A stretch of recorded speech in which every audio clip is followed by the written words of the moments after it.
Salutations et bienvenue dans DCP du ciné et des Potes. Votre émission bimensuelle de cinéma proposée par le Wishing Light Channel. Autour de la table, j'ai Fred, Jérém et Julien. Salut. Après une bonne pause estivale, we're back pour une nouvelle saison de DCP. Et comme on n'a pas pu faire de critique des gros films de l'été, on va faire une sorte de récap des longs métrages qui ont retenu notre attention. Qui dit nouvelle saison dit nouveauté, et pour la première fois, mesdames et messieurs, Fred va faire une chronique, mais l'épisode prochain. C'est ça. Parce qu'il était pas prêt. Ouais, l'épisode prochain. Et en deuxième partie de l'émission, il y aura des jeux basés sur des mèmes, les chiffres d'une saga qui a fait son comeback cet été, et Jérém qui a le Joker. Eh oui. Mais comme on a été absent pendant quasiment 2 mois, les actus qui ont retenu vraiment notre attention durant cet été, bah moi mon actu elle est toute simple, hein. Bah, c'est juste que Avatar 3 a un titre, Et c'est quoi? c'est Avatar Fire and Ash. Putain, c'est ouf, Feu et mec. cendre. Et ça sort le 17 décembre 2025. Ah putain, les salauds. Ouais. Ok. Bah, de toute façon, c'était depuis un moment qu'ils avaient annoncé que ce serait en pensais que c'était 2025. 2024, mais- Ouais. Et toi Jérém? Et bah, vous me connaissez, hein, on va parler de chiffres, et je vais vous parler box-office français, car cet été, un petit truc en plus est devenu le deuxième film de la décennie après Avatar 2 à avoir dépassé les 10 millions d'entrées, et donc le premier film français de la décennie 2020 à franchir ce cap. Pour vous donner une petite idée de la performance, il a atteint ce cap après 16 semaines d'exploitation, et lors de toutes ces semaines d'exploitation, il a été dans le top 10 du box-office, dont 7 semaines en étant premier. Pour vous donner un ordre de comparaison, 7 semaines premier du box-office, c'est aussi bien qu'Astérix et Obélix Mission Cléopâtre, que Bienvenue chez les Ch'tis, qu'Avatar 2 ou encore le 5ème élément. Avec son score actuel de 10,2 millions d'entrées, il est actuellement à la 23ème place du box-office français de tous les temps, et son exploitation ne va pas se terminer tout de suite, car lors de sa 17ème semaine d'exploitation, donc qui était la dernière en date, au moment de l'enregistrement, 729 salles diffusaient encore le film. Un petit truc en plus pourrait donc encore accroître certains de ces chiffres que je viens de citer. Moi, mon souvenir, c'était qu'est-ce qu'on a fait au bon Dieu? Genre 6 mois après, c'était encore ça. J'étais en mode, c'est encore en salle ça? Bah, il est sorti le 1er mai, et donc nous sommes au début septembre, et il est toujours en salle, et dans de très nombreuses salles. Rappelez-vous Parasite qui a tenu quasiment Ouais. un an en Mmh. salle. Hein. Ouais, ouais. Entre Cannes, les Oscars. Plus la ressortie en noir et blanc. Oui, il est resté très longtemps. Et toi, qu'est-ce qui t'a marqué cet été, Julien? Écoute, après une retraite longue de presque un an, il est de retour, Xavier Dolan déjà. Et alors, je suis pas un fan particulier de Xavier Dolan. J'aime bien Mommy. J'aime beaucoup jusqu'à la fin du. Jusqu'au bout du Ju- monde. non. Jusqu'à la fin du monde. Jusqu'à la fin. Juste la fin du monde. Juste la fin du monde, voilà. Mais sinon, c'est pas un réalisateur qui me marque tant que ça. Mais là, son prochain film sera un film d'horreur. Donc Xavier Dolan et film d'horreur, c'est déjà intéressant, mais ça l'est encore plus, car ce sera aussi un film historique, puisque ça se passera à la fin du 19e siècle, en 1880. Ah, moi, je suis trop con. Du coup, j'allais juste dire la petite info de la Mostra de Venise. Bah, tu peux le dire. Oui. En ce moment même, du coup, parce que l'épisode sera lundi, bref. Donc vous avez la Mostra de Venise qui se termine le samedi 7.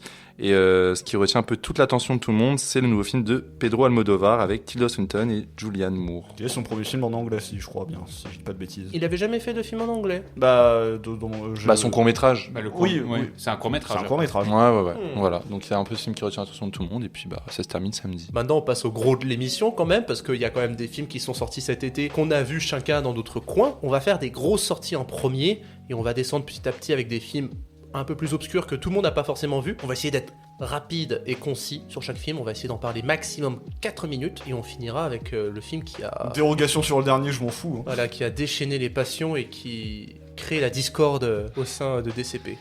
C'est la fin de DCP. Mais d'abord, la plus grosse sortie de cet été quand même, c'est le film qui a tapé le milliard. Bah, c'est Et qui a Deadpool. donné tort à Julien et Fred qui croyaient que ça allait être un énorme flop. Hein. C'est vrai. Dernier Épisode de la saison 1. Deadpool et Wolverine. Eh oui, Ah, c'était rigolo. malheureusement, très très nul. Comme Ah on ouais. l'attendait en fait. Ah, sérieux? Nul? Ah oui. Bon, Très très nul. Toi, t'étais très gentil avec le film.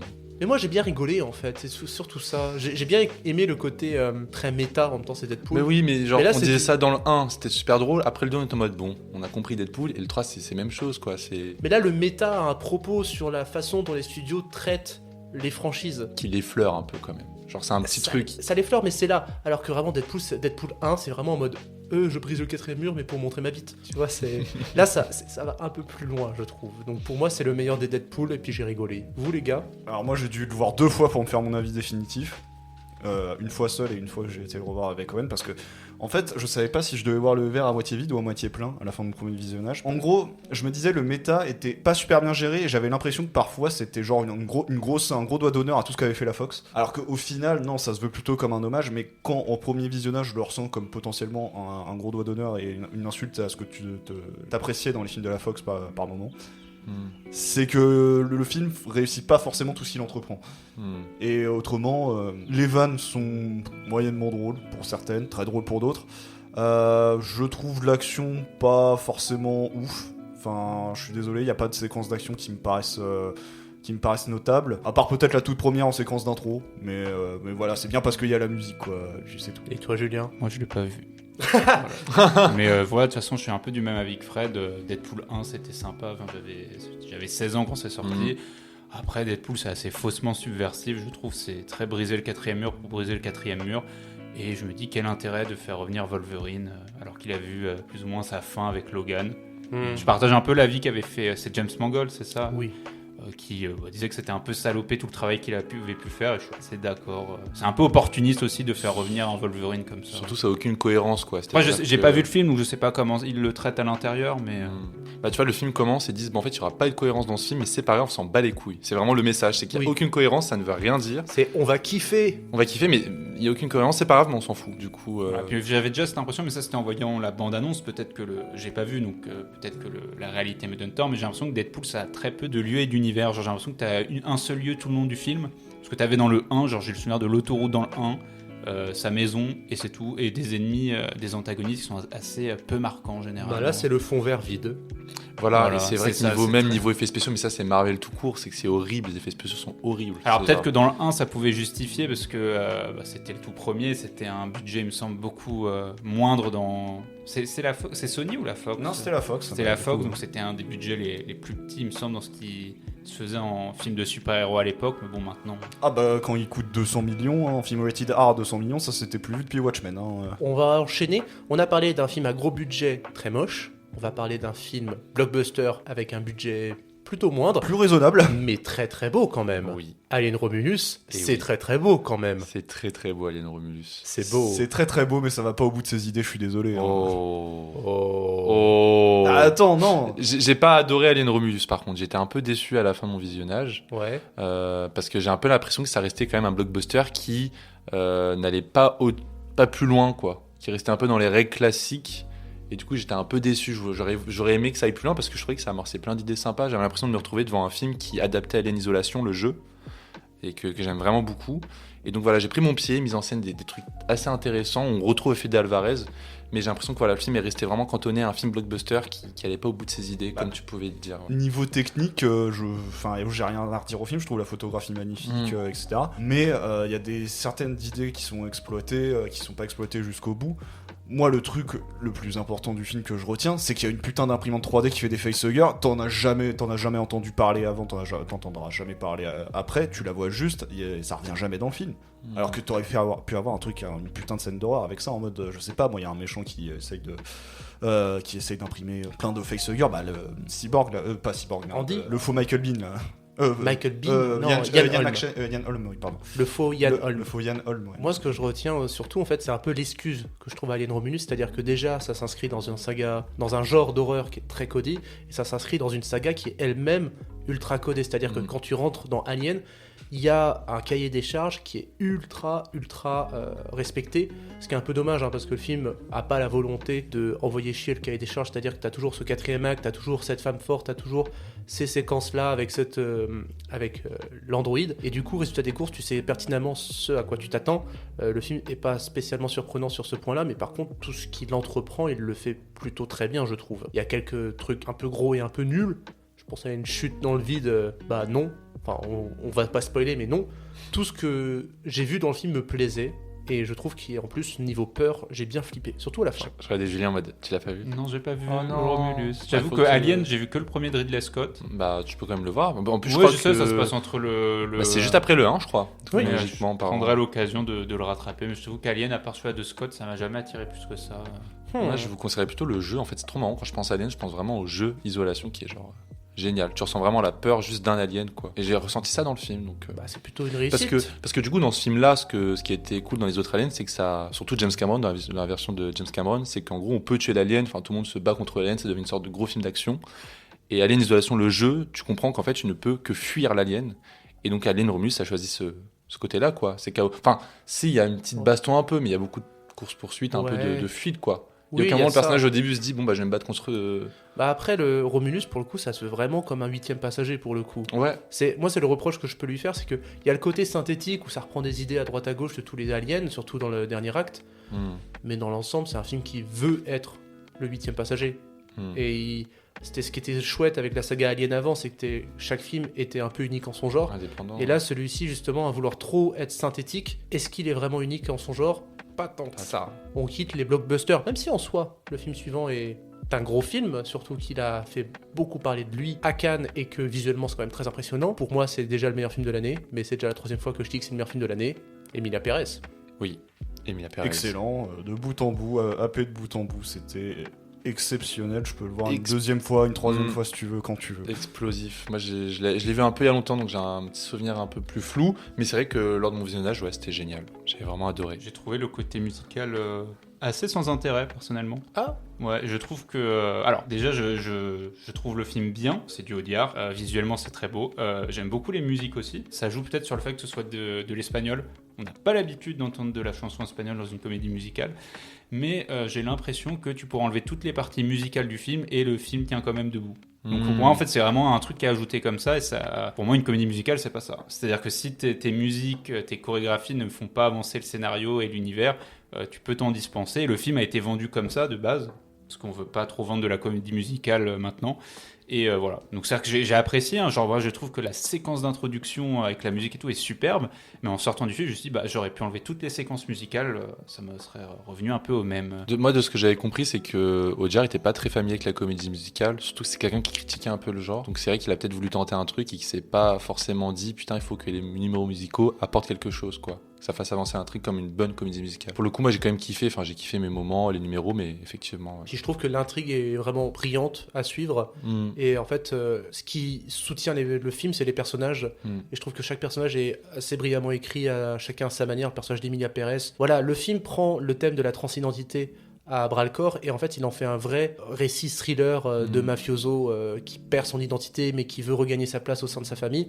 Je trouve que c'est extrêmement bien utilisé, toute la question de la rédemption et de comment en fait t'es quelqu'un d'autre et tu veux reconstruire et tu veux devenir gentil, même si c'est parfois un peu alambiqué et assez bidimensionnel, mais je trouve que c'était une très bonne expérience et les musiques sont oufissimes, quoi. Et le fait qu'il renouvelle souvent sa mise en scène et que tu ne sois jamais perdu, c'est un truc que je trouve assez exceptionnel. Et puis même, tu parlais de l'écriture des personnages, mais aussi il y a l'interprétation des personnages qui sont faites par les actrices qui sont exceptionnelles également. Les 4 ont reçu la palme à Cannes. Hein, parce que mais c'est vraiment le film favori de l'année. Ouais. Ah, le prix de l'interprétation. Oui. Plutôt, ouais. J'ai dit quoi? La palme. L'Alpam. Ah oui, non, le prix de l'interprétation. Mais il a eu le grand prix. Oui, aussi. Ouais, le prix du jury. Prix du jury. Ouais. Film suivant, et j'ai essayé de le voir. Pendant un mois, j'ai essayé de le voir sans trouver le temps, et maintenant il passe que à 22h au MK2. Et j'ai pas le temps. Du coup, je l'ai pas vu, ça m'énerve, mais Maxine. 3e volet de la saga X-Pearl. Ouais. T-West. Dont on est très fan en vrai tous les trois. Oui, que j'ai vu grâce à Fred en avant-première. Et oui. Mais même moi, j'aime énormément Pearl. X, je suis moins convaincu, mais Pearl, j'aime Pearl, énormément. moi, ça avait été une grosse. On l'avait vu ensemble, j'avais adoré. Moi, c'est Pearl, X, le gros coup de cœur. Ouais, faudrait que je me le remate, mais Pearl, putain. Pearl, c'est surtout toute la séquence de fin qui m'a marqué. La performance de Mia Goth. Oui. Parce que là, elle porte le film à elle seule, quoi. Alors, Maxine, qu'est-ce que vous en dites, vous? Alors, c'est un très bon truc, un peu comme dans X, un bon retour sur la période dans laquelle il veut s'inscrire. Parce que je me sentais vraiment dans les années. C'était quoi? C'est fin 70 C'est fin 70, je crois. C'était dans X. 70, ouais. Et milieu des années 80 dans Maxine. Je trouve que t'as vraiment cette vibe-là, tu la retrouves à fond dans tout ce qui est décor, mise en scène, etc. Enfin, il y a vraiment un gros travail là-dessus. Après, l'intrigue, je t'avoue que le truc final, je l'ai un peu vu venir. Je l'ai très clairement vu venir à la moitié du film, voire même un peu avant. Donc, j'ai un peu perdu tout l'intérêt, quoi. Donc, j'étais juste porté par ce qui se passait à l'écran, les péripéties, et puis c'est tout, quoi. Parce que, en gros, l'intrigue principale, j'avais un peu compris où ça allait mener, quoi. Je trouve que le paradoxe de Maxine, c'est que c'est le moins bon des 3 de la trilogie. mais d'un côté, visuellement, c'est peut-être le plus intéressant, puisque vu qu'il se nourrit du film noir, vu qu'il se nourrit du Galio, vu qu'il se passe à Los Angeles, c'est très vivant. Là où, que ce soit Pearl ou X, tu restes cantonné à la maison. Là, tu passes à Hollywood, tu passes sur les plateaux de cinéma, tu as les rues de Los Angeles. Tu as un vrai travail qui est fait, mais comme dit Jérémy, en termes de scénario, c'est assez peu intéressant, c'est-à-dire que tout est assez convenu, il y a très peu d'intérêt dans l'intrigue. On pourrait même se demander si ce troisième volet était vraiment utile. Justement, T. West avait écrit le 1 et le 2, et après il avait encore un peu assez d'argent, et il a proposé le 3, mais un peu en dernière minute, quoi. Donc ça a vraiment été écrit en dernière minute, alors que le 1 et 2 étaient vraiment pensés ensemble. Et je pense que ça se ressent dans le scénario. Moi, j'ai vraiment pas aimé Maxine. Ouais, j'ai adoré l'esthétique. Effectivement, tu vois une sorte de slasher des années 80, mais bon, au bout d'un moment, c'était un peu de la redite et j'ai vraiment pas du tout accroché aux péripéties. Pour le coup, je me suis vraiment fait chier. Aïe, Voilà. aïe. Ouais, j'ai pas du tout aimé Maxine. Un autre film que j'ai pas vu, de toute façon, là, on va enchaîner des films que j'ai pas vu. Un blockbuster, semi-blockbuster, enfin un gros blockbuster, mais en fait, j'ai l'impression qu'il est passé un peu, ça a été un peu un non-événement pour beaucoup. Puisque Twisters, est-ce que beaucoup de gens en avaient réellement quelque chose à foutre? Gros blockbuster aux US. Voilà, c'est ça. Aux US, vraiment aux US, gros blockbuster. Non-événement en France, mais aux US, putain d'événement. Il est 5ème du box-office américain actuellement. Donc à plus de 200 millions, je crois, aux States. J'ai pas grand-chose à dire sur Twisters. Je trouve que c'est un bon divertissement, mais ça a rien de plus, quoi. C'est sans doute un des films les plus clichés que j'ai pu voir récemment, et pourtant... c'était vraiment bien parce que en fait c'est stéréotypé, c'est cliché, et en même temps j'ai envie de te dire, ça fait combien de temps qu'on n'avait pas vu un film catastrophe, vraiment un film catastrophe où l'antagonisme c'est tout simplement la nature. Ça fait une éternité, donc forcément c'est du film catastrophe, donc c'est très cliché. Crawl, c'est des alligators, mais c'est un peu la nature. Il était génial ce film. Je sais pas de quoi tu parles. Alexandre Aja. Alors je l'ai vu, mais moi je considérais pas ça comme un film catastrophe. Ouais, excuse-moi. Je voulais juste vraiment placer mon petit film, désolé. Ouais, non, mais t'as raison. Mais à part Blackstorm, là, mais en plus, Blackstorm, c'était bien de la merde, je l'ai vu. C'est un peu pareil, c'était sur les tornades, tout ça. C'était bien de la merde depuis.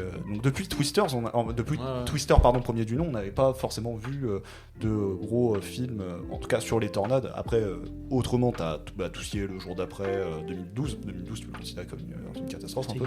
C'était il y a 12 ans. Hein, 2012. Ouais, mais même qui a vraiment eu un gros 2000, succès. 2009, oui. Parce que les films d'Emmerich se font défoncer à chaque fois. Hein. Les films catastrophes, il y a eu beaucoup aussi mélangés au fan footage, j'ai l'impression, tu vois, genre, comment ça s'appelle? Cloverfield Lane. Ouais, ou genre plein de trucs dans les années 2000, 2010. Tu vois, je pense à la guerre des mondes, même au Fils de l'homme, qu'on pourrait placer dans catastrophe, mais pour moi, c'est avant tout des trucs, c'est soit des films d'anticipation, de science-fiction. Le côté catastrophe arrive plutôt en second. Mais non, du coup, Twister, je trouve que ça marche très bien malgré tous ces clichés, parce que ça ressuscite un peu le film catastrophe, et parce que Glenn Powell et Daisy Edgar Jones. Et c'est fou comment un duo d'acteurs peut te sauver un film. Je pense que tu enlèves les deux, c'est vraiment ces téléfilms lambda qui passent sur TF1 ou M6, et pourtant c'est bien. Et en même temps, c'est Isaac Chung qui avait fait Minari. Ouais. Et tu retrouves quand même ce côté très plaisant à filmer les grands paysages américains. Voilà. Et t'as un côté le meilleur de l'être humain sur le pire, et c'est assez agréable, ça change. Le bon côté de l'être humain qui va vers l'entraide que l'inverse, et c'est assez agréable. C'est pour ça que je disais que c'est une bonne surprise. C'est ça, c'est un bon divertissement, mais rien de plus, quoi. Tu passes un bon moment devant, franchement, les trucs sont impressionnants quand même. Hein. Les FX sont très bons, je trouve, comparé à d'autres films qu'il y a pu avoir cet été. Et voilà, j'en ressors pas émerveillé en disant c'est le meilleur film de l'année ou quoi que ce soit, mais je passais un bon moment, ça se regarde, c'est très agréable, pourquoi pas le revoir. Ça a rempli son rôle de blockbuster. Viva America alors. Et un autre film qui fait Viva America, et que je crois que tu es le seul à l'avoir vu, Julien. Oui. Ah, To the Moon. To the Moon. Ah oui, je n'ai pas vu. C'est à ton tour de nous parler un petit peu de To the Moon, qu'est-ce que ça t'inspire? To the Moon, quand j'avais vu la bande-annonce, j'étais en mode à part la petite blague sur on aurait dû engager Stanley Kubrick, puisque l'histoire de To the Moon, c'est l'histoire de la deuxième mission Apollo, celle qui va sur la Lune. L'alunissage, voilà, j'appelle ça. La mission d'alunissage des États-Unis, en plein conflit avec l'URSS, où les États-Unis sont extrêmement en retard, où ils ont beaucoup de problèmes aéronautiques, où globalement la NASA, on pense à leur couper les fonds parce que ça coûte cher, ces conneries d'aller marcher sur la Lune. Voilà, ça traverse toute l'histoire du film. Et donc il y a en fait le concept du film, c'est que ça ne te dit pas c'est un complot, les États-Unis n'ont pas marché sur la Lune, mais tout le point central se joue sur la notion des images. Quelles images vont être gardées? Est-ce qu'on va faire une mise en scène pour s'assurer que tout va bien et qu'on puisse assurer le contrôle, ou est-ce qu'on prend le risque de montrer des vraies images? Et je trouve que le film, sur toute la question des fake news et même de l'intelligence artificielle, est très actuel. Voilà. Okay. Ça utilise beaucoup les images d'archives, que ça intègre même à la fiction. Et c'est très efficace. C'est une très bonne comédie qui tourne plus autour de la comédie dramatique même, ce qui est assez plaisant de voir côté américain, qui j'ai l'impression fait plus de comédie que de la comédie dramatique. D'accord. Là où en France, on fait plus de la comédie dramatique que de la comédie. Parce que l'imagerie m'inspirait un petit peu du Cohen quand je voyais le trailer, mais Pas du tout. le Cohen à la Burn After Reading. Je l'ai pas vu, donc je peux pas te dire, mais t'as un côté très 60 assumé. C'est un peu tape à l'œil, mais la reconstitution marche très bien. Ok. Puis Woody Harrelson, Scarlett Johansson et Channing Tatum. C'est un peu comme je disais pour Twister, en fait, c'est des trios d'acteurs en fait, qui te portent très bien le film et qui sont très efficaces.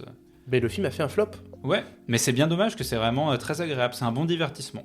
Bah nous aussi, Jérém, on a vu un film qui Un fait bon un gros flop, flop, ouais, aussi. et qui était pourtant plutôt agréable. Bon, ça a duré 3 heures, Ça mais a duré 3 heures, ça s'appelle Horizon, an American Saga. le Kevin Costner, qu'il a prévu de faire 4 films de 3 heures chacun, une super saga d'Odyssée sur la conquête de l'Ouest, sur fond de guerre de sécession, et bah flop, pourtant c'est bien. Pourquoi t'en as pas fait une série télé, moi c'est la première réaction que j'ai eue en... J'en ai parlé la même chose avec Cohen, alors que je l'ai pas vu, hein, mais c'est vrai que ça faisait plus série télé, ouais. Oui, le premier chapitre, tu sens vraiment que c'est poser les bases comme un pilote de série, quoi. Enfin, Puis c'est même pas non plus tant que ça un film d'image, tu vois. C'est ok, c'est cool de le voir au cinéma, mais ça passerait très bien comme une série d'envergure à la Game of Thrones.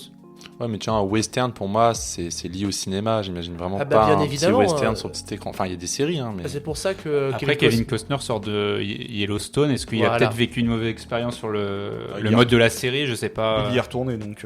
Ouais, je sais pas. Mais effectivement, après, c'est un film d'anthologie, et tu sens bien que c'est un gros film de 12 heures. Il y a énormément de pierres qui sont posées, et de personnages qui se croisent absolument pas dans le film, et tu sens bien que dans 5 heures de contenu, ils vont se croiser. Donc c'est un peu fatigant, mais en même temps, il y a quelque chose de très apaisant à suivre ce récit-là. Tu vois, tu quittes des personnages pendant 40 minutes, et tu les retrouves après. C'est comme une bonne série. Est-ce qu'il y a pas un côté gros pavé littéraire? Ce Hmm. côté où t'as plein de personnages et t'as plein de chapitres différents, ils finissent que se rencontrer dans les chapitres en plein milieu du livre quand t'es à la t'as- 600e page. C'est carrément ça. Hein. Moi, ça m'a fait Genre penser à... saga un peu russe. Moi, ça m'a fait penser à Game of Thrones, en fait. C'est vraiment ça, c'est-à-dire que le personnage principal du film, c'est l'Amérique, c'est cette Amérique en métamorphose. Le film se concentre sur les petits chemins qui se croisent les uns les autres dans cette Amérique en pleine métamorphose, et c'est beau, c'est très apaisant, la musique est incroyable pour le coup. Et je trouve ça dommage, du coup, que Kevin Costner, le deuxième film est fait, mais le troisième et quatrième ne sont pas encore faits, et visiblement c'est un tel flop que ça... Même aux US, ça a floppé. flop de fou, là. En même temps, 3 heures. C'est vrai que ça paraît plaisant de suivre ses films à travers les dates de sortie. Ouais, c'est vrai que ça aurait été une petite série au cinéma, Ouais. quoi. Il aurait coupé ça en 12 épisodes d'1 heure. Mais... Voilà. Alors après, tu dis 3 heures, j'avoue que le générique de fin dure bien un quart d'heure. Ouais, j'avoue, au bout de 2h45, t'as un giga trailer de 5 minutes.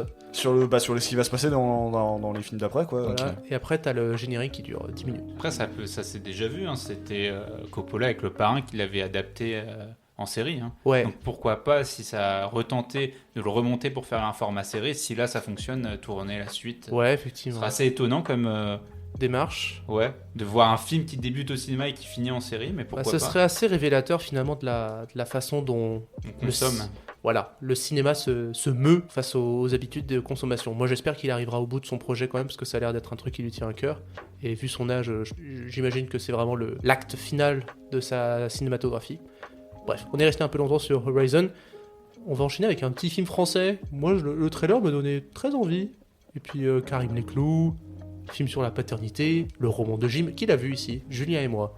Ah Julien, toi tu vas commencer. Qu'est-ce que ça t'a inspiré? Très mignon, c'est très oui. simple, c'est sympatoche, vraiment. C'est Sympatoche. Ouais, non, mais tu passes un bon moment. Putain, C'est- tu parles c'est- d'un père tragique, je crois. Ouais, tu parles d'un père adoptif qui se fait arracher son enfant. Oui, mais c'est une belle histoire, c'est ça que je veux dire. Voilà. C'est que je dis c'est sympatoche, c'est que tu ressors du film, t'as vu une histoire qui est à la fois tragique, mais qui est poignante et avec des bons sentiments. Oui. Tu ressors avec un petit smile quand même Un petit smile. du film. Puis ouais, les personnages sont très attachants. Moi, j'avais presque du mal à leur dire au revoir. Parce que c'est vraiment une tranche de vie pour le coup. C'est un récit qui s'étale sur 30 ans quasiment. Donc tu suis vraiment un Karim Leclou de ses 20 ans à un très certain âge. Qui ne fait absolument pas 20 ans au début du film. Et il fait certainement pas 50 ans à la fin non plus. Non. C'est vraiment genre Comment on fait pour marquer 10 ans d'âge à Karim Leclou ? Oh, foutez-lui une barbe. Non, mais sinon, moi j'ai beaucoup aimé. C'est très doux. La musique, je l'aime bien aussi dans le film. Bah, t'as le côté très conte aussi, avec Ouais. cette idée que t'as des actions qui se passent dans le film, il n'y a pas d'explication, c'est comme ça. Genre, et au début, il y a un cambriolage, il n'y a pas de contexte, il a fait un cambriolage, prison, ensuite il rencontre la femme dont il va adopter l'enfant, ça dure 2 minutes, ils sont Ouais. amoureux. Mais c'est pas grave, c'est pas l'essentiel, c'est comme une sorte de grand il était une fois, Mais et ça déroule. Moi, ça m'a fait penser à 3 souvenirs de ma jeunesse. Ah ouais, je De- vois. Ah, Les Pléchins. Des Pléchins. d'Arnaud Desplechin, ce côté. Alors, il y a des petits récits qui s'ajoutent au grand récit. C'est la vie, c'est comme ça. Et ça fait pas de mal de les suivre. Surtout que bon, le roman de Jim, ça dure 1h45. Contrairement au film de Desplechin qui dure 3 heures. Donc moi, il durait 3 heures, non? Non, 3 souvenirs de ma jeunesse, ça dure 2h30. Mais il en a fait des films qui durent 3 heures, Desplechin. Mais du coup, moi j'aime beaucoup le roman de Jim. J'aime beaucoup les personnages. Et moi j'aime beaucoup Karim Leclou, en fait. Oui, Ouais. allez, c'est le moment. On s'est regardé. On On arrive. sait très bien de quoi on va parler maintenant. Allez. Il y a un réalisateur Fight. qu'on aime beaucoup. Enfin, que j'aime beaucoup, je sais Bah, pas si vous. et- On l'adore, on Moi, je l'adore à l'aime- peu près Je tous. l'aime beaucoup. M. Night Shyamalan, il a quand même fait Sixième Sens, qui est un de mes films préférés. Il a fait The Visit, qui est un très très bon found footage. Il a fait un Cassab, qui est un de tes films préférés. Je crois que j'ai jamais vu un Shyamalan. Oh, je vais te convertir, mec. Bon, bref, ça fait. Alors, je tiens à dire que j'hésitais à voir Trap. Owen m'a dit que c'était pas bien. Voilà, je spoil, du coup, j'y suis pas allé, c'est sa faute. Voilà. Mais pourquoi tu m'as pas demandé? Je t'aurais dit à quel point c'est génial. Oh de la non, merde. ta gueule. C'est de la merde. Mais non, C'est nul. Mais non, arrête. C'est un piège pour les spectateurs. Ce n'est pas un piège pour. C'est un piège. C'est Arrête. un nanar. Arrêtez, putain, non. C'est un putain de nanar. Alors, je conçois totalement que ce qui se passe, parfois c'est très gros et c'est trop gros, mais putain, quel exercice de style. Non mais bien sûr. Non mais Mais bien sûr attends, que non. Si ok. Si, l'exercice de style de son réalisateur, excuse-moi, est-ce que tu connais la filmographie de Shyamalan? Est-ce que tu t'intéresses à sa mise en scène, mon gars? Bah oui, quand même. Alors, c'est pas une inversion de tous ces styles, de tous ces codes? C'est sophistiqué, c'est bien Arrête. mis en place. Mais après, c'est de la merde. Excuse-moi, en tant que fan, moi j'ai adoré décortiquer sa mise en scène sur le fait de, bah du coup il essaye de tout inverser, mais je suis complètement d'accord sur le fait que oui, certains événements, surtout sur la fin, sont trop gros. Moi, le début, je suis en mode ah c'est marrant. C'est Voilà. très drôle. Je Mais rigole le la film est première drôle, heure. Le film est drôle Oui, en oui. plus. Je suis en mode ah mais c'est super drôle, j'adore. Au bout d'un moment, je me dis mec, j'ai compris. J'ai compris ton délire. Arrête ce film. Arrêtez ce film. Moi, je peux dire, c'est un film trivial. J'ai pas passé un très mauvais moment parce que quelque part, c'était assez drôle de suivre ce personnage faire tous les retournements de situation pour s'extirper d'une situation assez désastreuse. Mais il faut voir la gueule des retournements de situation quand même.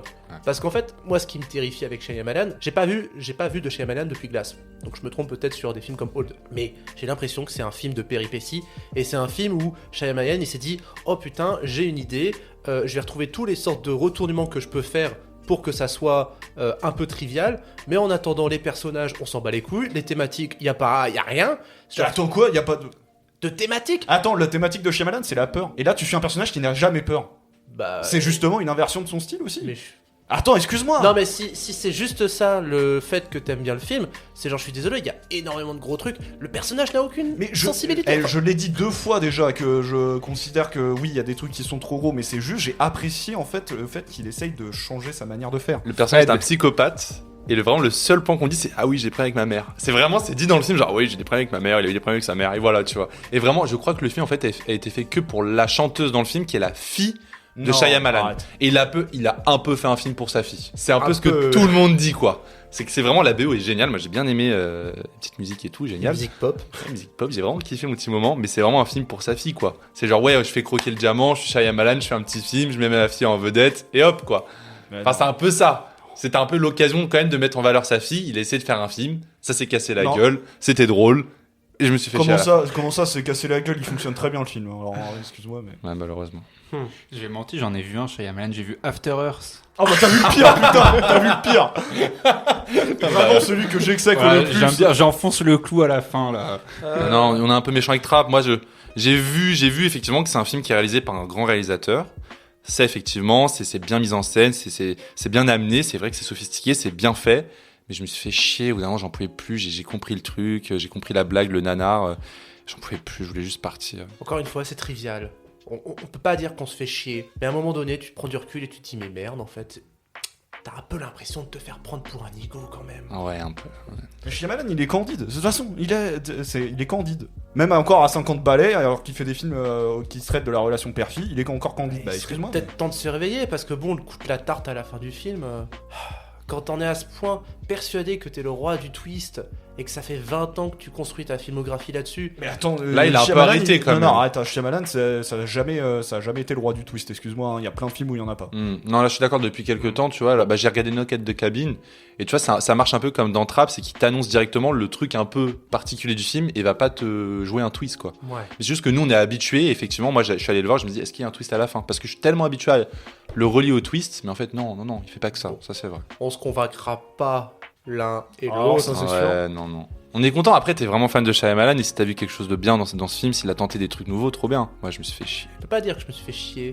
Oh Mais, non, euh, la fin, j'en Tu peux. l'as vu comme un nanar, quoi. Ouais, voilà. Ouais, quoi, un c'est- bon nanar au début, et puis redondant à la et fin. des fois, je me suis esclaffé en mode. Pardon.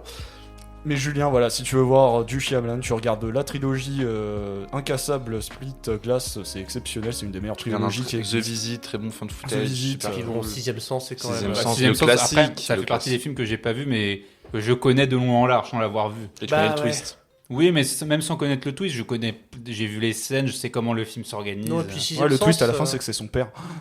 Sixième sens, ça a l'avantage d'être un film qui se revoit très bien. Mais bon, il y a Bruce Willis et j'aime bien Bruce Willis. Voilà, puis un argument. Incassable aussi. Oui. aller jouer à C'est un l'Osment dans Sixième Sens, c'est une des plus belles Il y a perfs. Samuel Jackson aussi dans Incassable. Oui. Et bah les gars, on a fait notre tour de film. Ça nous a pris une bonne demi-heure quand même. Tout le monde a pu dire ce qu'il voulait sur chaque film. Ouais. Excellent.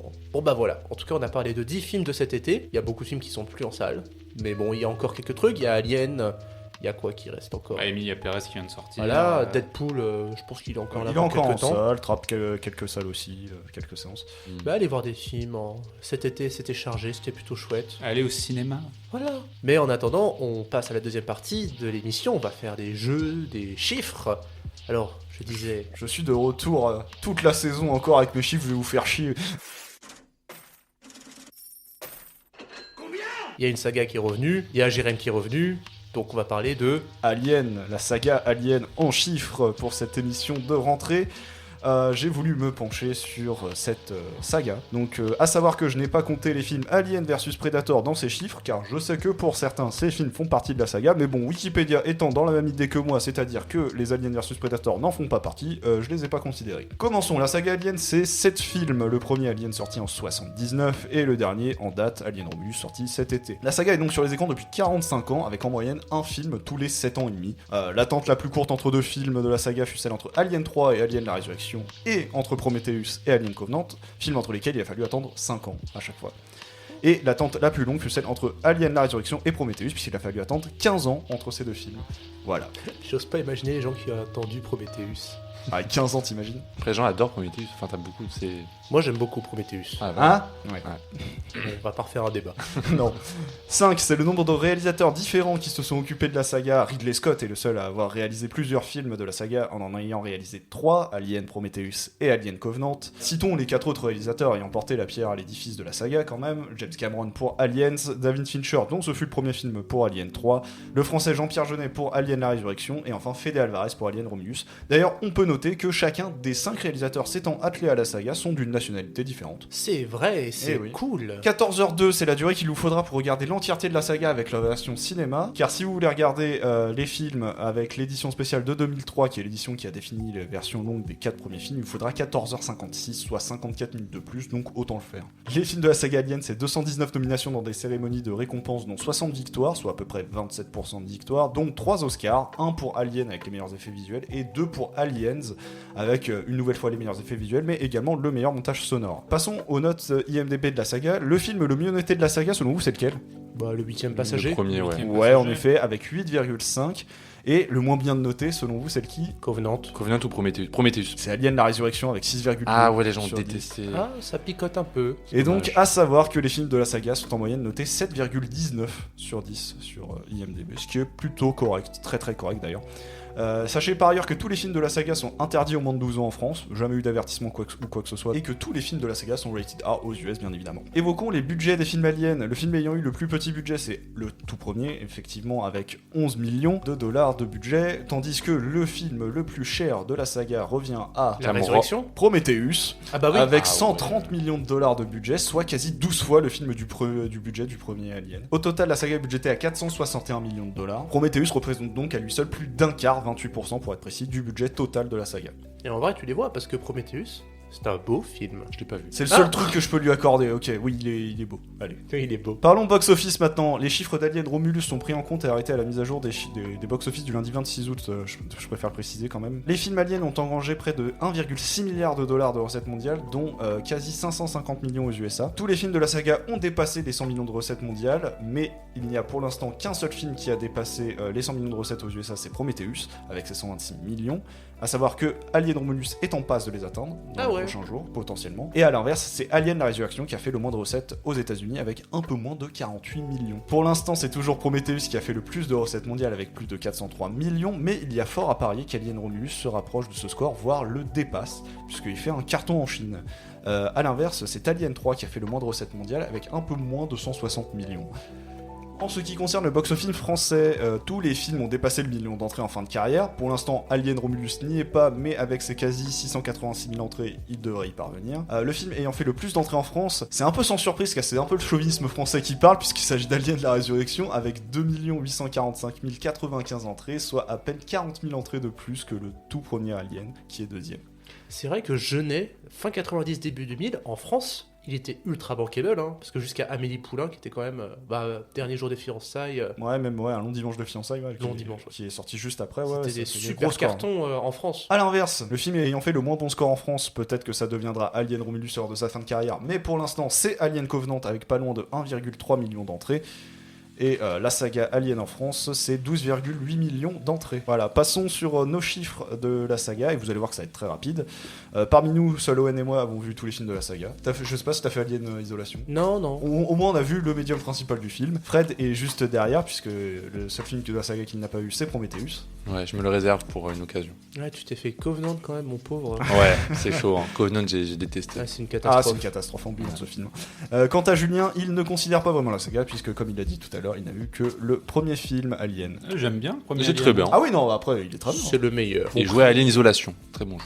Ouais, non, mais. Ça se tape avec Aliens quand même, hein, pour le meilleur film de la saga. J'aime beaucoup le 3 aussi. J'ai beaucoup de tendresse pour celui de Fincher. L'atmosphère. L'atmosphère, la fin, les acteurs, enfin Charles Delst. Quelle version de 2003, la version courte ou la version longue? Oh, je crois que j'avais regardé la version longue. Ouais. Ok, Voilà. Quittons le monde de Alien. On arrive dans mon jeu. Et je suis très fier de mon jeu.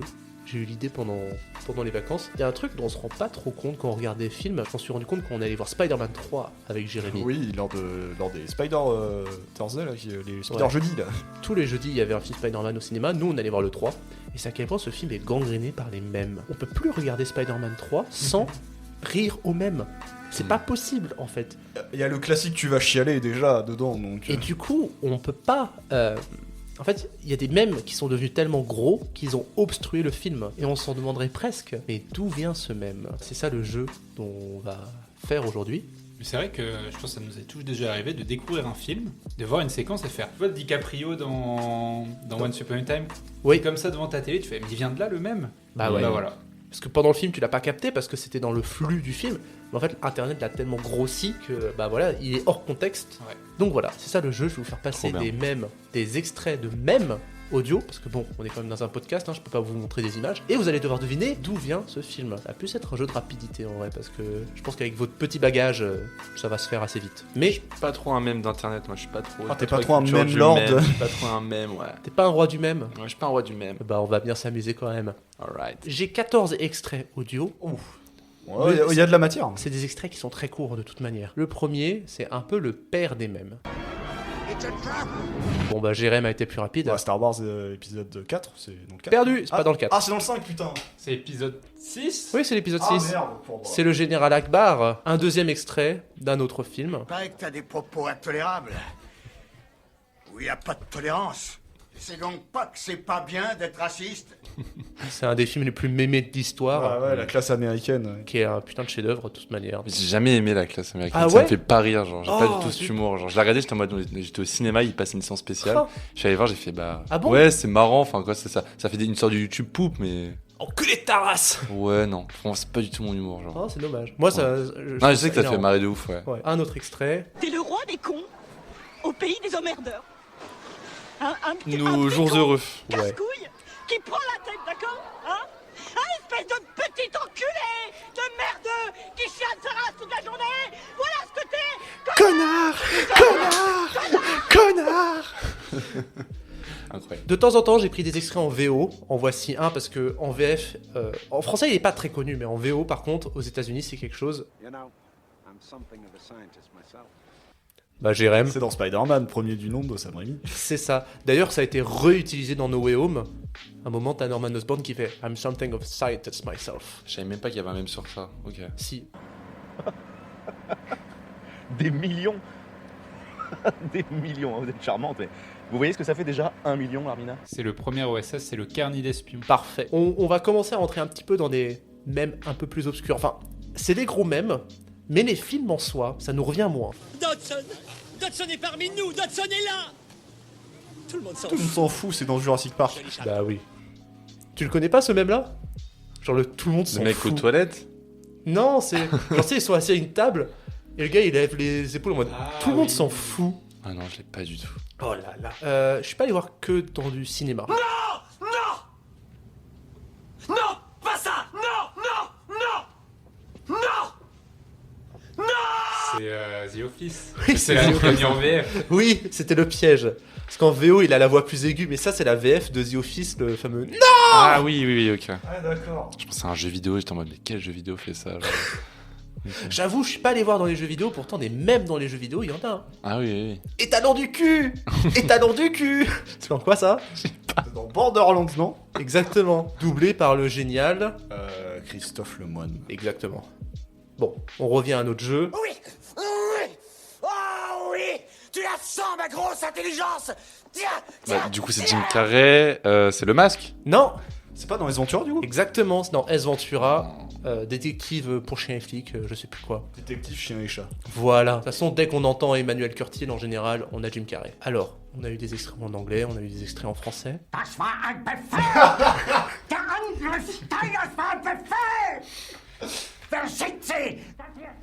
C'est la chute. C'est la chute, mais qui est dans la chute? On va pas dire son nom, c'est dangereux. Ah non, parce que sinon après on va se faire démonétiser même si on gagne pas d'argent avec ça donc. Là, c'est un extrait d'un film, justement. On se demande souvent, mais c'est quoi ce film? Je sais où tu te caches. Viens ici que je te bute, enculé. Non je connais mais j'ai pas le Viens film. ici, sale enculé. Je sais pas, c'est pas une mission Cobra, un truc comme ça. Hitman le Cobra, un truc dans le genre. Hitman, le Cobra. Ah. Merci, non en vrai je l'aurais pas eu sans Julien. Philippe. Ça c'est pour le coup, c'est vraiment un de mes mèmes préférés. Mais le film, I'm never going to eat me.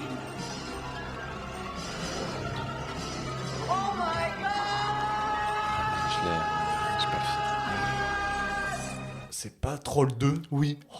Et forcément, vous avez cette image de ce binocle-là là, qui regarde. Oui. Oh my god. Ouais je vois. Fred, ça l'amuse pas trop. Ah non mais j'ai pas les films, ça me saoule. Pareil, en VO. There seems to be no sign of intelligent life anywhere.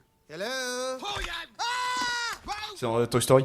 Oui. C'est vrai qu'en VF, on a l'habitude de la Richard VF. Darbois et Jean-Philippe puis Martin, mais là. C'est ça. Mais pour le coup, ce même-là, il est très connu aux États-Unis surtout. Il en reste deux. Je pense que là, celui-ci, vous allez peut-être galérer. On revient chez les Allemands. Und Muskatnuss. Muskatnuss, Herr Müller. Je sais qui le prononce, j'ai l'acteur, mais j'ai pas le film. Ah ah, parce que justement, j'allais vous mettre la puce à l'oreille. Concentrez-vous sur la voix de l'acteur. L'acteur, c'est Louis de Funès. Voilà. Mais c'est dans quel film? Père Müller, c'est dans quel film Ce serait pas La Grande Vadrouille? Perdu. Qu'est-ce qu'il fait dans cette scène-là? Donne une En recette. allemand il dit S-mousse c'est il doit, un truc comme ça non? Je la connais la scène en plus. Il donne une recette à un Allemand. C'est pas Le Grand Restaurant? Bah si, c'est dans le grand restaurant. Et tu as dans cette scène la lumière aussi. Voilà. Qui dessine une coupe de cheveux et une moustache d'un certain monsieur. On a parlé précédemment. Voilà. Et on parle pas Attends, des d'Astérix trucs sur le allemands, droit. si tu parles du même monsieur, tu mettrais l'Allemagne juste. Bah je sais pas, tous les mêmes qui tournent autour de l'Allemagne, c'est des mêmes autour d'un certain parti qui a pris le pouvoir en 1933. Jusqu'à 1945. Voilà, le dernier, c'est peut-être notre mème à tous préféré. Tu vas chier. Spider-Man 3. Je l'ai crié. Mais oui, c'était dans Spider-Man 3. Oui. Mais on en a repéré un nouveau quand on a été voir Spider-Man Ouais. 3 la dernière fois. On en a repéré un nouveau. C'est lequel? Et bah t'as Peter qui emmène Gwen Stacy au bar Jazz Club. Elle lui demande, je suis pas trop mal coiffé? Et il fait, mais non mais t'es magnifique ma biche. C'est devenu vraiment un mème, genre. Mais de toute façon, toutes ces séquences, Mais c'est un mème, juste, quoi. Jérémy et moi, ça nous a tué, genre le ma biche. Ou encore juste le Harry Osborn qui demande à Peter, mon père, il est mort. et t'as Peter qui répond, ouais. C'est exceptionnel. Voilà, ainsi se conclut le jeu des mèmes. Je suis content, je vous ai entendu rigoler pendant le jeu des mèmes. Et c'est au tour du Joker, on entend le rire du Joker. Est-ce que Jérémy, t'as décidé de partir sur un Joker qui va nous faire rire ou un Joker qui va nous mettre un peu dans la sauce? Alors, non, en vrai, non, il n'y avait pas de sauce prévue dans mes jokers là, mais j'hésitais entre deux et je me suis dit, selon le mood de l'émission, bon là on vient de bien de se marrer avec le jeu des mèmes, donc j'ai un peu envie de rester dans les trucs un peu légers, tout ça. On a souvent parlé de la manière dont on regardait les films, donc ou comment on arrivait à les avoir, donc que ce soit le téléchargement, le fait qu'on regarde des films chez soi, etc. On en a beaucoup discuté, j'ai remarqué l'année dernière. Et donc du coup, j'ai envie quand même de revenir au principe même du cinéma, qui est la salle de cinéma en elle-même, parce que bon, c'est un lieu social. Julien, tu sais ce que je veux te... J'ai tout compris. Voilà, parce que je lui en ai parlé. Nous sachons.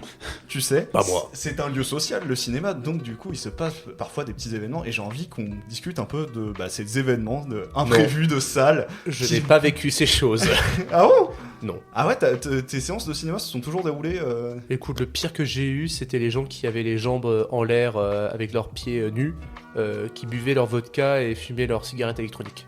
C'est le seul c'est écart déjà que pas j'ai. mal, c'est déjà pas mal. C'était pour Searching, c'était le seul écart que j'ai eu dans ma vie. Ah bah t'as du bol, hein, parce que putain, le nombre de séances où il Moi, s'est passé j'ai- des trucs... J'ai une petite anecdote récente. Mais dis-moi. Alors, depuis peu, je travaille au UGC Opéra. Oui. Ah, oui. UGC Opéra, 3 salles. Non, je dis de la merde, 4 salles. Et en fait, à Opéra, le petit risque, et je vous préviens à vous aussi, c'est les pickpockets. Ah ouais, d'accord. Et oui, les pickpockets sont dans les salles de cinéma. Alors, ils ont plein de petites techniques qui passent par les sorties de secours. Quand les gens sortent de la salle, ils passent par les sorties de secours, se cachent dans la salle, attendent que les gens arrivent. Et ensuite, en fait, ils se faufilent vraiment, mais carrément, allongés dans les rangées. Et ils passent allongés vraiment comme des guerriers, des soldats. Et ils prennent des trucs dans vos sacs et se barrent en courant, mais ils sont super chauds. C'est vraiment des professionnels qui font ça depuis genre 30-40 ans. Donc c'est surtout des Mais ils mecs font ça qu'à Opéra? Ils font ça partout dans tous les cinémas, mais vraiment Opéra et c'est super connu, c'est-à-dire qu'il y a tout un jamais vu ça, stratagème. mec. Et récemment, donc un pickpocket qui est passé à l'UGC Opéra, qui a réussi son coup. Et le mec, vraiment, moi j'ai vu sur les caméras de surveillance, et le mec a vraiment fait des dingueries. Genre, il est passé par une salle, il est retourné dans une autre salle. À un moment, il est passé à l'accueil, il a dit j'ai oublié mon billet, il a couru dans une autre salle. La patronne l'a coursé après, il a changé. Enfin, le mec est vraiment chaud. Mais ouais. Et du coup, vraiment, j'ai vu les vidéos, ça m'a fait mourir de rire. C'est-à-dire que c'est vraiment le gars, tu le vois, il rentre dans la salle, donc c'était une salle en cours. Et en fait, on se rend pas compte, mais quand on regarde un film, on est vraiment à fond, mais genre vraiment à fond dans le film. Et on voit jamais le petit gars à côté qui te regarde, genre vraiment juste à côté, et qui regarde si t'as pas un sac par terre, un petit truc et tout. Mais en vrai, ça doit prendre tellement de temps, genre tu sais, le temps d'attendre que les gens s'installent, que la séance elle commence, Ouais, que les gens ouais. soient à fond. Genre, c'est quoi ce pickpocket de chômeur? Bah, en gros, il y a plein de C'est techniques. un peu le concept, hein. Des pickpockets. Hein. Ah oui, bah c'est ton taf en fait. Donc mais c'est clairement son taf, c'est-à-dire qu'il a vraiment toutes les techniques. Et donc le gars, voilà, je le voyais sur la caméra, il avançait tout doucement. Il regardait un peu. Ah ouais. Il s'asseyait comme un mec normal, c'est-à-dire il s'asseyait, il repérait un peu les rangées, il s'asseyait comme un spectateur. Et puis d'un coup, bam, il se baisse, il va jusqu'au salle. Il prend ce qu'il a à prendre, il se relève, il regarde son film, non.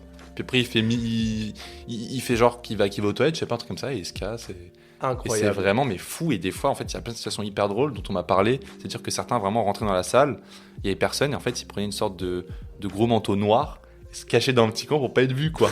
Et moi, bon, là, je suis dans le cinéma depuis quelques temps, mais les anciens me disaient, ouais, des fois, on a chopé des pickpockets, mais c'était horrible. C'était genre caché dans les placards à balai, allongés par terre avec leur manteau noir. Enfin, il y a vraiment plein Ça d'histoires. doit trop les amuser en fait, les pickpockets. Ils doivent trop s'amuser à faire ça. Ouais, bah. Après, quand tu te fais choper, tu t'amuses moins, je pense. Bah, souvent, ils se sont chopés, ils prennent quelques années de prison, et puis après, en fait, ils refont, quoi. Ils font la même chose. Faudrait faire une annonce comme dans les transports. Des pickpockets peuvent être dans votre salle de cinéma. Donc voilà. Se faire pickpocketer en regardant Pickpocket à Opéra. C'est Ah, super, pas ouais, mal. c'est vraiment incroyable. Mais voilà, faites gaffe aux pickpockets, c'est assez drôle vu depuis les caméras, mais c'est pas du tout drôle quand Quand on on se lève tu le d'une subis, séance quoi, et quand que tu le voilà, subis, il y a ouais. donc prenez bien vos sacs sur vous, pas côté, mettez pas vos manteaux comme si votre site était une sorte de porte-manteau. Parce que c'est vraiment le meilleur truc pour que le mec aille par derrière et prenne ton portefeuille. Ok. C'est assez drôle, pas vraiment. Mais donc, Owen, vraiment, t'as rien du tout, y a rien de. Qui s'est passé dans une séance qui t'a marqué Non, mais si t'entends écart, enfin, une fois, ils ont interrompu la séance Ah bah d'aller voilà, moi je sauter parlais des merveilles. moi je parlais, D'accord. je parlais de genre comme ça. Moi Ouais. aussi je comptais parler d'une séance que j'ai vécue où elle a été interrompue. Ouais, bah c'était juste un gamin qui avait perdu sa maman. Ils ont interrompu la séance d'Alice au Pays des Merveilles. Ça a repris. La mère est partie de la salle, elle a laissé l'enfant dans la salle. Oh, j'en sais rien, moi. Non, mais le gamin, visiblement, il était perdu dans tout le complexe du cinéma, tout le multiplex. Ah ouais, donc ils ont arrêté, ça se trouve, toutes les séances pour faire en mode. Non, mais ils ont rallumé la lumière. T'as le régisseur qui a fait excusez-moi, il y a ce petit garçon qui a perdu sa maman. Bah non, il est pas dans la salle. Bon, bah, on se barre. Moi j'ai un événement mais auquel vous avez assisté aussi, je sais pas si tu comptais en parler, c'était la séance de Us au Grand Rex. J'ai pas le souvenir. Il y a eu quoi C'est surtout que ce qui était assez marrant, c'est qu'ils ont oublié d'éteindre les lumières. Le film a commencé, ils ont quand même ils ont mis 10 minutes à éteindre la lumière. Oui. C'est vrai, Donc vraiment je m'en 10 souvenais minutes plus. le film en lumière pleine. Y a jamais personne qui est tombé du balcon du Rex. Toi, t'es vraiment dans un truc hyper morbide d'un coup, genre. Ah oui, Attends, il a besoin de taf, hein. Bah ouais, tu t'écrases sur les chaises. Ouh, ça doit faire Il y a mal. moyen. Ouais. Non, après, toutes les histoires, je sais pas, c'est des gens qui se mettent des races, quoi. Genre, moi, c'était devant Grande Budapest Hotel.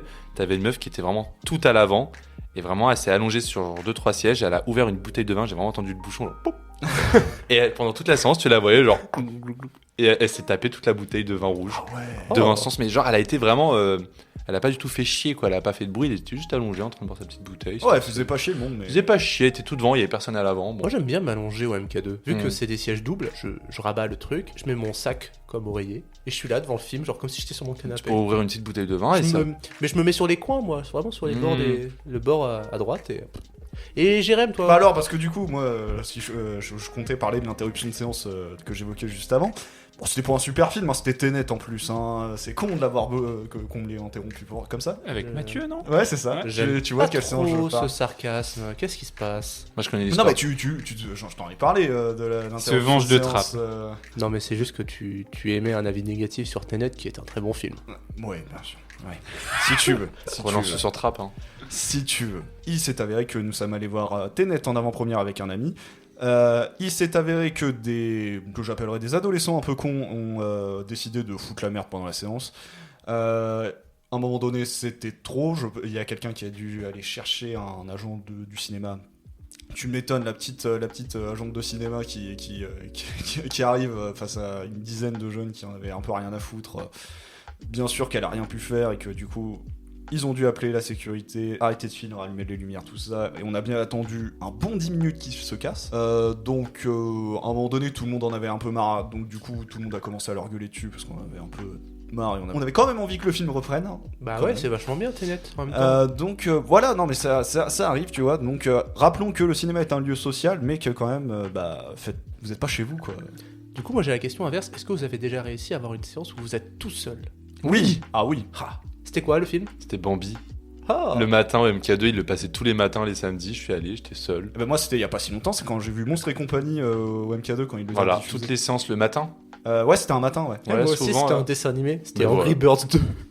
Putain. Et toi? Je crois que j'ai jamais réussi à être seul, il y avait toujours une ou deux, trois personnes en plus. Ah si, je me souviens d'une autre séance, Under the Silver Lake, j'étais tout seul aussi. En vrai, moi j'avais carrément eu envie de bouger de siège pendant le film. En genre, fait, ça me saoule parce que lever et- je me suis pas préparé à être seul dans la salle. Ouais. Tu vois, si j'avais su à l'avance, j'aurais pris une bouteille, j'aurais pris à manger. Tu vois, un vrai truc chaud que t'as Genre, pas le droit t'aurais de ramené ton matelas. ton- Ouais, j'aurais ramené un coussin, enfin tu vois. Mais c'est vrai que non.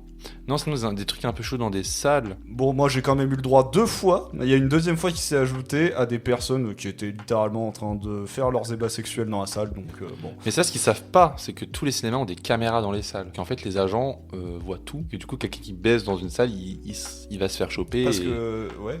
Et du coup, après, l'agent va avec la lampe et D'accord. il prend, il regarde, écoutez, vous pouvez arrêter. T'es en train de remuer ta... Vous pouvez arrêter s'il vous plaît. Bon, arrêtez. Non, tu remues pas ta S'il vous lampe plaît. comme ça, comme si tu branlais ta main. Mais non, mais c'est la lampe, ça, tu la bouges pour qu'elle s'allume. Arrête de remuer ta main, bon sang. Bref, non, ce que vous savez pas, c'est que les cinémas ont des caméras dans les salles et Voilà, l'agent est pas voyeuriste non plus, mais bon, si à un moment il y a un problème comme ça, effectivement, il peut le voir et rentrer en pleine salle et vous arrêter, quoi. Mais sachez qu'il y a des agents voyeuristes. Peut-être. J'en ai peut-être un devant moi, j'en sais pas. Je ne sais pas. Arrête de me regarder. Non, parce que du coup, c'était arrivé une fois, il y a pas. Donc, Et ils ont été arrêtés ou pas par des agents? Jamais, les 2 fois, jamais.